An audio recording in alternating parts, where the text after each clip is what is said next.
Amigos queridos, iniciamos esse dia no alvorecer das primeiras horas desta manhã, buscando a presença de Jesus em nossas vidas, para sentir de bem perto o fluxo divino que verte do seu coração em favor das nossas dores, para socorrer as nossas súplicas, alentar os nossos corações de esperança e mostrar-nos o caminho, a verdade e a vida.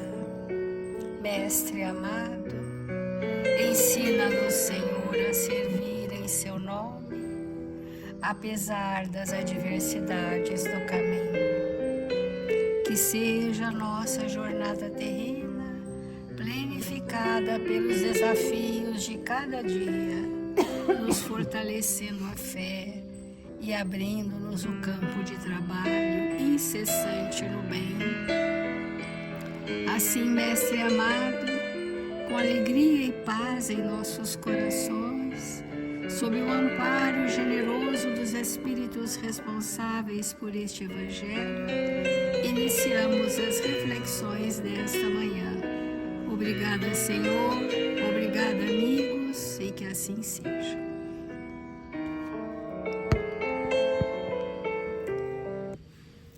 Do Evangelho segundo o Espiritismo, nós estamos no capítulo Muitos os chamados, poucos os escolhidos. Estamos no item Aqueles que dizem Senhor, Senhor, não entrarão todos no reino dos céus. O primeiro parágrafo 6 fala da vontade do Pai. Nós passaremos para o 7, que fala do ato de servir, que são os recursos para nos sentirmos escolhidos. Todo esse capítulo fala sobre estarmos sendo chamados e como nos fazermos escolhidos. E hoje a gente vai dizer que a prática do que já sabemos sobre o Evangelho, o ato de servir, é que dá para o espírito a estabilidade que ele precisa. Então diz assim: todo aquele que, pois, ouve essas palavras que eu digo e as pratica, será comparado a um homem sábio que construiu sua casa sobre a rocha.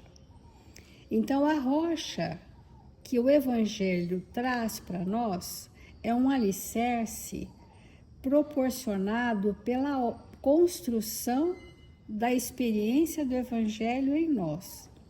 Porque quando o Evangelho diz, quando ouves essas palavras que eu digo e as pratica, ou seja, quando a prática da experiência do Evangelho nos compõe, os nossos alicerces estão sólidos. Seremos capazes de passar por muitas tempestades que não será abalado esse alicerce. Esse alicerce tem como fundamentação a fé e, em consequência, a esperança e a caridade. Então, todo aquele, pois, que ouve essas palavras que eu digo e as pratica, será comparado a um homem sábio que construiu sua casa sobre a rocha. E logo que a chuva caiu e que os rios transbordaram, que os ventos sopraram e se abateram sobre essa casa, ela não tombou, porque estava fundada sobre a rocha, sobre esta rocha, daqueles que praticam o que ouvem. Mas todo aquele que ouve essas palavras que eu digo e não as pratica, será semelhante a um homem insensato, desprovido de senso da razão, que construiu sua casa sobre a areia. E logo que a chuva caiu, que os rios transbordaram, que os ventos sopraram e se abateram sobre essa casa, ela ruiu e sua ruína foi grande. O capítulo todo, muitos os chamados e poucos os escolhidos, está falando da coerência entre aquilo que já nós sabemos e o que vivemos. E quais são para nós esses impeditivos? Então a gente trouxe um texto de Emmanuel,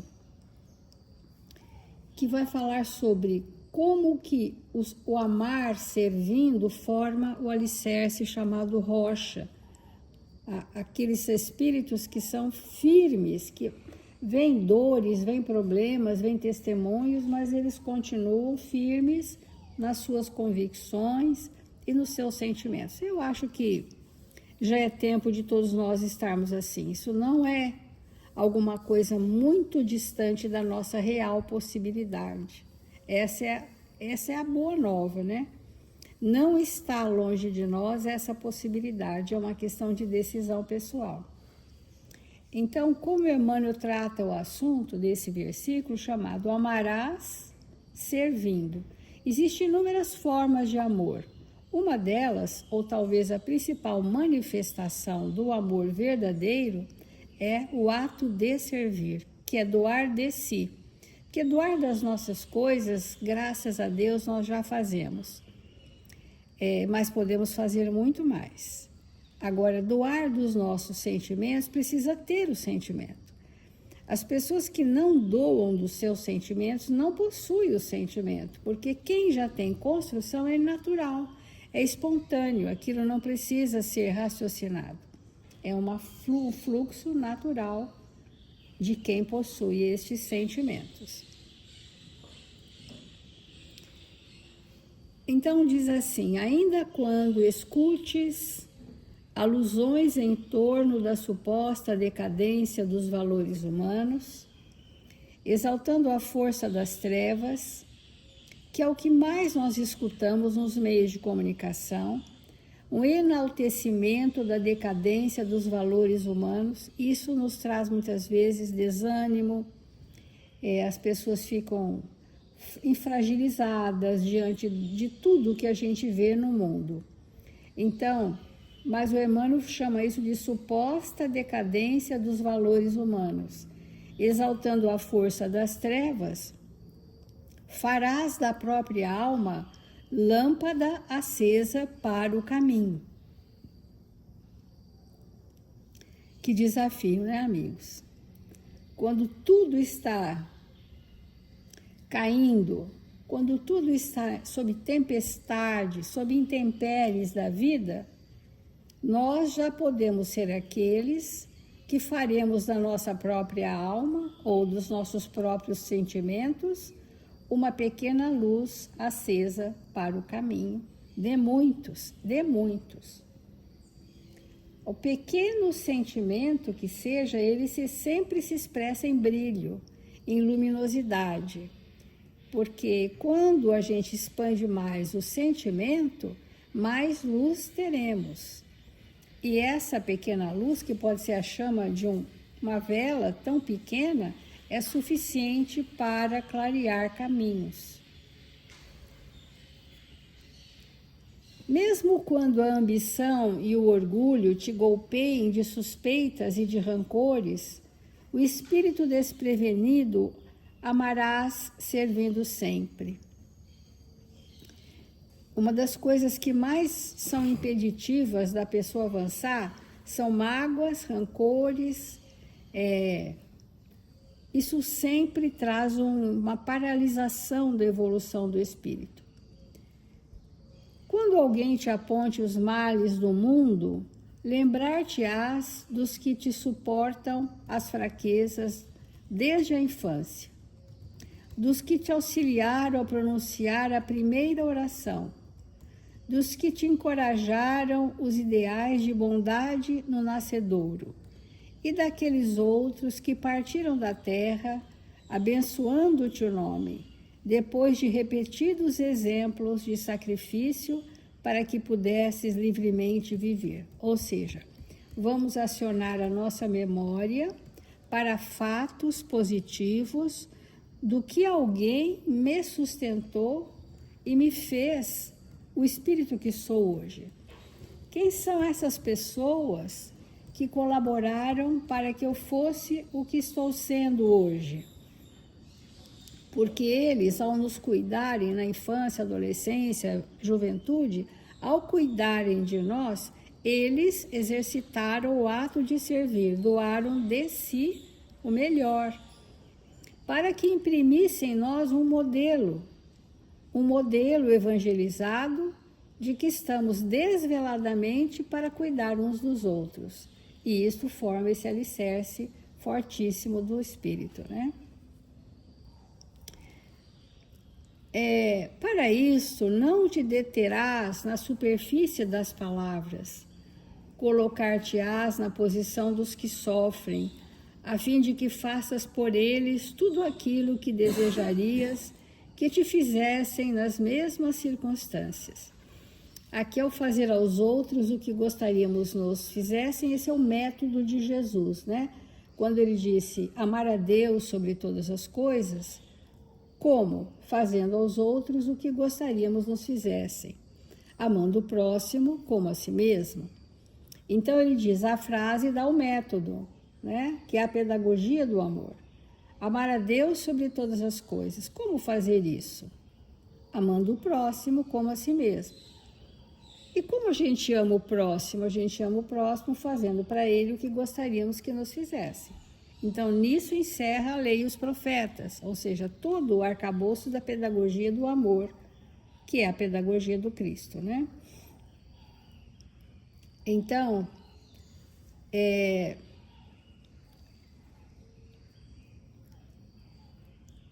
renteando com os doentes desamparados, reflete quanto te doeria o abandono sob o guante da enfermidade, sem a presença sequer de um amigo para minorar-te o peso da angústia.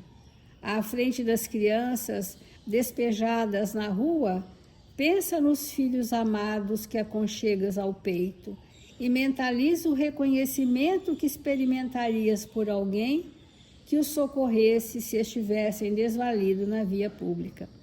Para a gente dar o valor, né? Se um filho está necessitado e nós impossibilitados, e alguém faz pelos nossos filhos aquilo que nós gostaríamos de ter feito, é o máximo do ato de servir. É o máximo. Para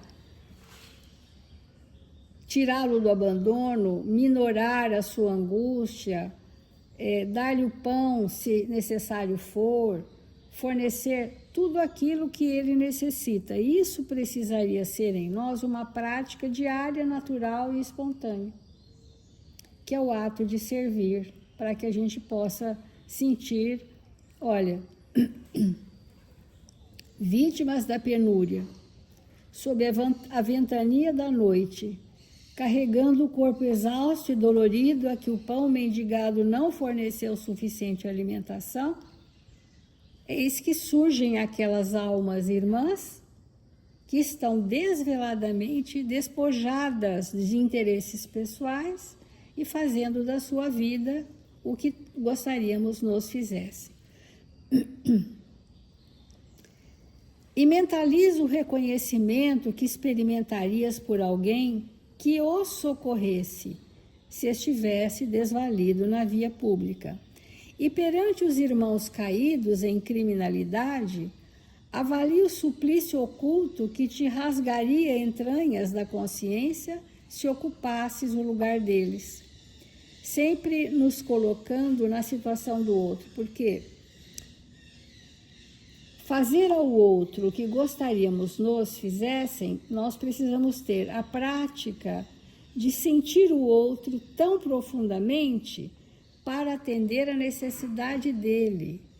E esse exercício de sentir o outro é muito importante para nós, se colocar na posição do outro, se ocupasses o lugar deles, medita no agradecimento que passarias a consagrar aos que te perdoassem os erros, escorando-te o passo das sombras para a luz. Isto é a fundamentação da rocha. Porque senão fica uma coisa muito fosfórica. O que é erguer uma casa sobre a rocha? A casa somos nós mesmos. E a rocha é esse alicerce seguro que está sendo fortalecido pela experiência de cumprir aquilo que sabemos do Evangelho. Por isso que o versículo, ele começa: se ouvires as minhas palavras e as praticares, serás como uma rocha. Quando Jesus chama Pedro, Petros, de rocha, e ele diz: sobre os seus ombros erguerei minha obra, em outras palavras, sobre os seus ombros erguerei minha igreja, hoje trazemos como obra do cristianismo. Ele disse para Pedro, sem palavras, que ele já tinha o alicerce, que as intempéries não o derrubariam. Por isso ele estava sendo escolhido. Porque Jesus chama a todos nós, mas às vezes nós podemos dizer: eu nunca senti o chamamento de Jesus, porque estamos esperando um acontecimento. Mas não, para nós não haverá esse acontecimento, é a rotina do dia a dia que nos chama a observância da lei. E para a gente encerrar, ainda mesmo quando te vejas absolutamente a sós no trabalho do bem, sob a zombaria dos que se tresmalham temporariamente no nevoeiro da negação, não esmorecerás. Então, amigos, nós precisamos reavaliar as nossas bases, para que as intempéries chegarão para todos nós, na forma de dores, provações, experiências, e nós tenhamos essa base de sustentação necessária para viver aquilo que nós já sabemos. Irmãos, imaginem se nós colocássemos em prática tudo o que sabemos. Certamente não estaríamos aqui, não estaríamos na Terra. Isso é a coisa mais certa que nós podemos crer. Nós estamos aqui porque não colocamos em prática quase nada do que sabemos, de uma maneira geral, sobre vários aspectos, ou quase todos os aspectos, desde as coisas mais simples até as coisas muito mais complexas. Então, quando Jesus traz essa reflexão para nós sobre a rocha, comparando a rocha com a solidez daquilo que nós podemos ser se vivenciarmos tudo aquilo que temos aprendido, é para que gere no campo da nossa alma uma reflexão mais profunda. Então, vamos pensar assim: todos nós sabemos o que é uma vassoura. Vamos começar da coisa mais simples. Todos nós sabemos o que é uma vassoura. E para que ela serve? Não só o que ela é, mas para que ela serve. E quantas vezes nós, e quantos lares, existem vassouras e elas estão encostadas em algum lugar, enquanto o ambiente está desorganizado, precisando de uma vassoura. Quantas vezes um ambiente não estava adequado, a gente viu a vassoura e não a tomou à mão.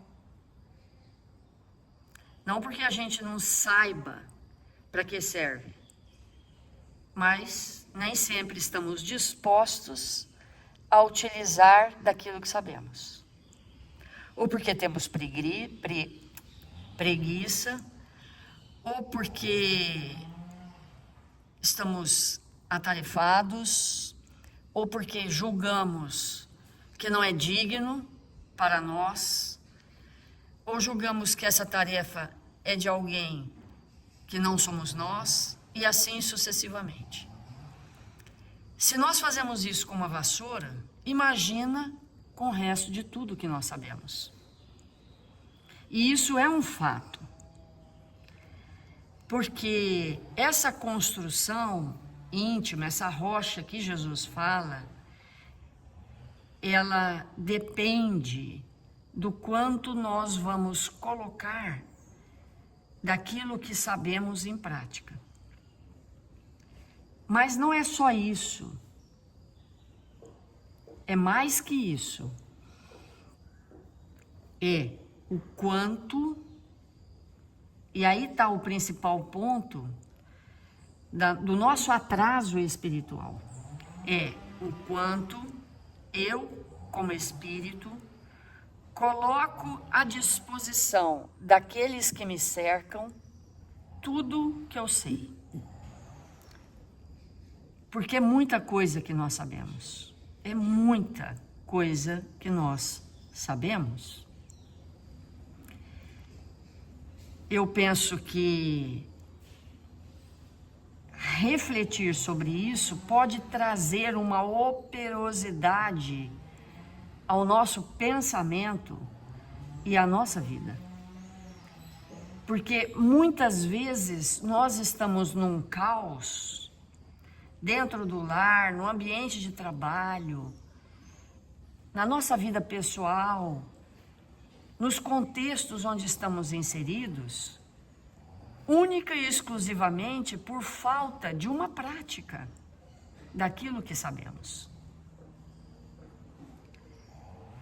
Quantas vezes surge uma situação e nós dizemos para nós mesmos: mas eu não dou conta de fazer isso. Eu não dou conta de fazer isso. Embora saiba fazer. Porque não existe uma disposição interna de colocar aquela sabedoria, aquele entendimento, aquele conhecimento na prática cotidiana. Vamos pensar nas profissões. Quantos milhares, vou citar uma, mas poderia ser qualquer uma. Quantos milhares de engenheiros existem? E quantas centenas e milhares de pessoas sem casa?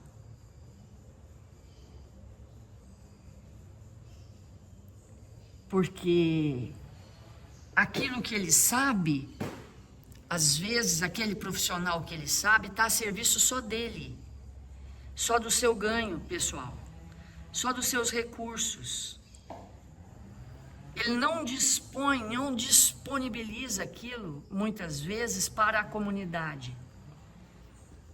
Então, vamos unir o que você sabe com o que eu sei. Então, você sabe pôr o telhado, eu sei pôr a torneira, o outro sabe fazer o piso, o outro sabe fazer uma janela. Vamos reunir, todos nós, o que cada um sabe, e vamos mudar uma realidade de alguém ou de uma coletividade, para que haja menos violência. Por exemplo. Mas essa não é a nossa realidade interna ainda. Mal nós queremos disponibilizar o que sabemos naqueles minutos que somos remunerados.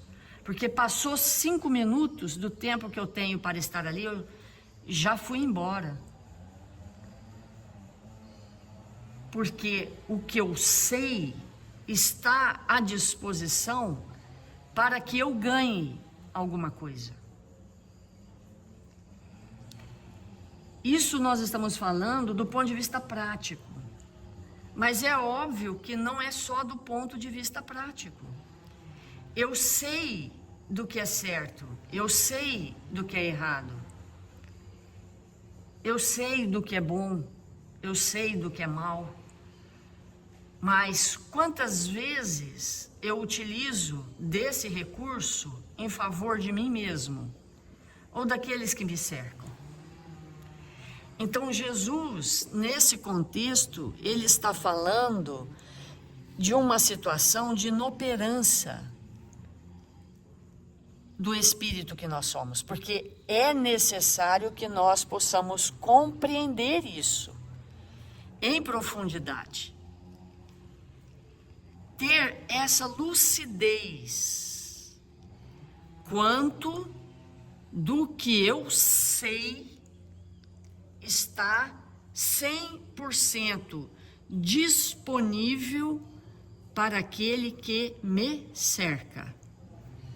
A qualquer momento, a qualquer tempo, toda hora, o tempo todo, sem que isso cause um constrangimento, sem que nós possamos nos sentir abusados.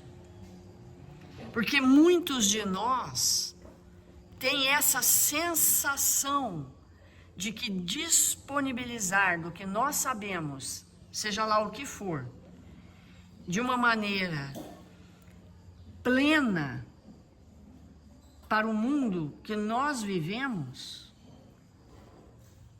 pode ser interpretado por nós como abuso. E Jesus está falando da construção de um eu tão forte que possa ser comparado com uma rocha. Há espíritos que já estão nesse momento, que aonde quer que eles estejam, todo o tempo todo, sempre, eles contribuem com aquilo que eles são, com aquilo que eles têm. Porque às vezes nós não somos ainda aquele conhecimento que nós adquirimos. Ele não está incorporado por falta de prática.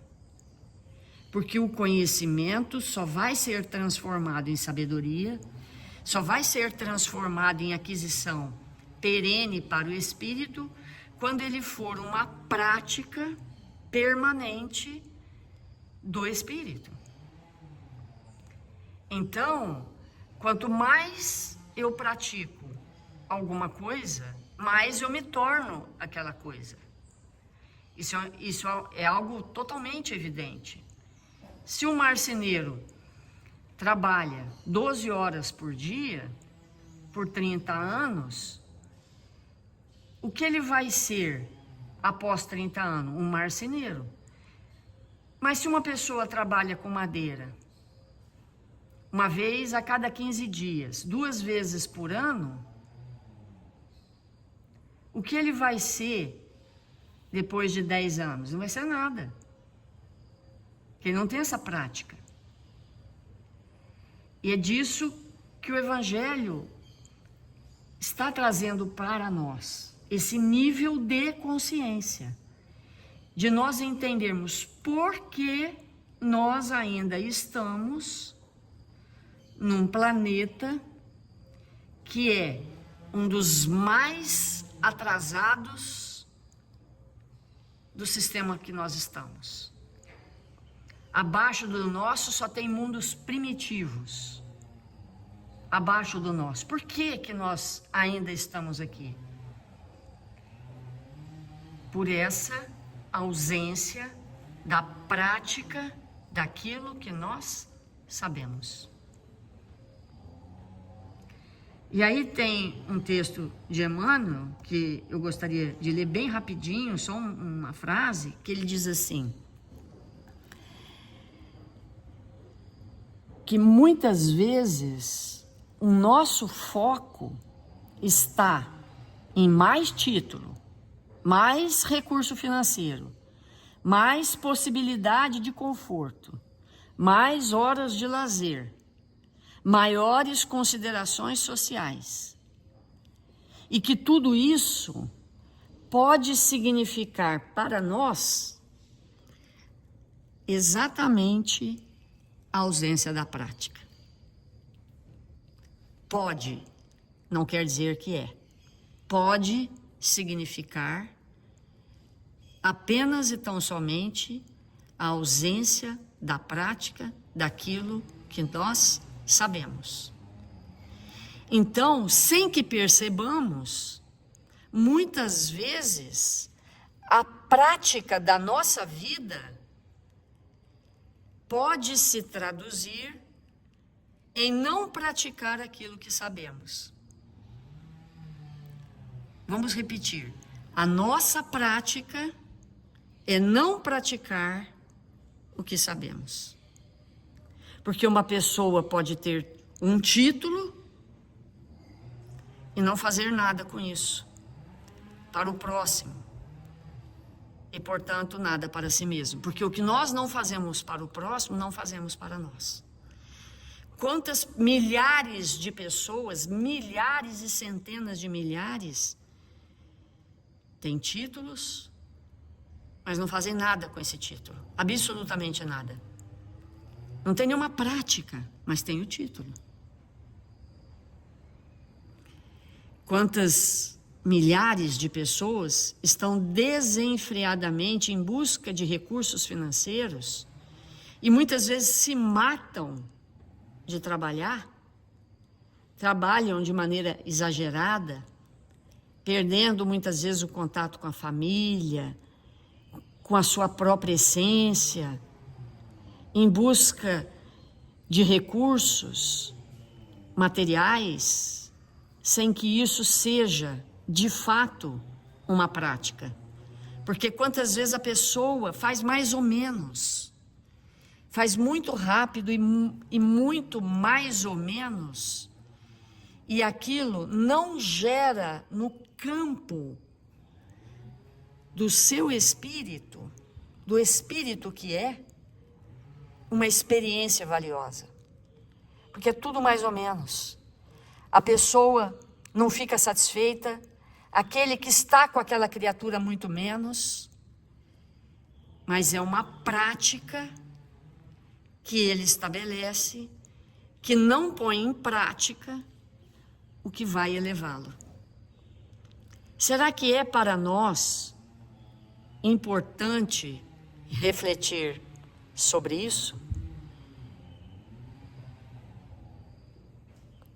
Vamos fazer a nossa prece.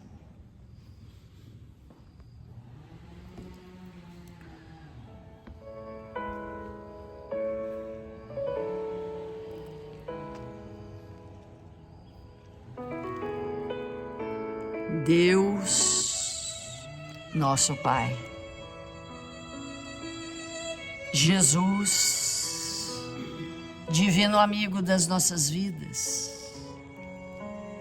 nos encontramos aqui, Senhor, para orarmos juntos, a fim de nos fortalecer. Mil vezes, obrigado, Senhor, por esta manhã em nossas vidas. Obrigado, Jesus, pela sua presença, a nos envolver em vibrações de equilíbrio e paz. Que possamos nos fazer espíritos melhores a cada dia, compreendendo tudo aquilo que nós já sabemos. Que o Senhor nos dê força para vivenciar, para as práticas cotidianas que hão de nos elevar à condição de espíritos operosos, dispostos ao bem e à verdade. Mil vezes obrigado, Senhor, por esse dia, por esse momento em nossas vidas, que nos reunimos em Seu nome para aprendermos a nos fazer espíritos operosos no bem. Mil vezes obrigado, Pai, por ter nos criado simples e ignorantes, a fim de que nós pudéssemos nos fazer espíritos puros, evoluídos, ditosos, perfeitos. Mil vezes obrigado pelas dificuldades do caminho, que sempre nos aprontam para tarefas maiores. Que sejamos nós, os espíritos, a nos mantermos confiantes na sua bondade e no seu amor. E que todos aqueles irmãos registrados nos cadernos de vibração da nossa casa e das casas irmãs sejam visitados nesse instante para serem socorridos nas suas necessidades mais íntimas. Que Deus, nosso Pai, vele por eles, encontrando-os e sustentando-os. E nós outros que tenhamos um dia repleto de trabalho no bem, com confiança em Deus e esperança em dias sempre melhores. Sê conosco, Senhor, agora e sempre. Que assim seja.